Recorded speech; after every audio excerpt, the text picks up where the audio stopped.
رجوله تطول مره ثانيه. صالح يفرش يلعبها جون سيري خطيره جدا جدا. خلي بالك خلي بالك خلي بالك خلي بالك من ايوه برافو برافو برافو. طلع على طول نني. طلع يا راجل من هنا. طلع من هنا. والهدف والهدف والهدف في التوقيت القاتل. والهدف لموسى كونيه في التوقيت القاتل من المباراه. في الدقيقه 82 عمال ازعق اقول طلع من هنا طلع من هنا طلع من هنا. لحظه العمر لحظه العمر لحظه. لحظه واحده اللعيبه تراخت فيها ما طلعتش الكوره بشكل سريع. حطها موسى كونيه قاتله لا يسأل عنها اطلاقا الشناوي اطلاقا. ويبقى الهدف الاول للمنتخب الايفواري.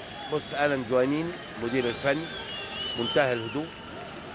موسى كونيه هدف قاتل في وقت قاتل لكن لسه قدامنا 8 دقايق وارد جدا. بص الكره اللي فاتت دي هنا بقى ضربوا لخمه الثلاثه والثلاثه عزموا على بعض وده اتاخر وده حطها وده اتاخر وده حطها.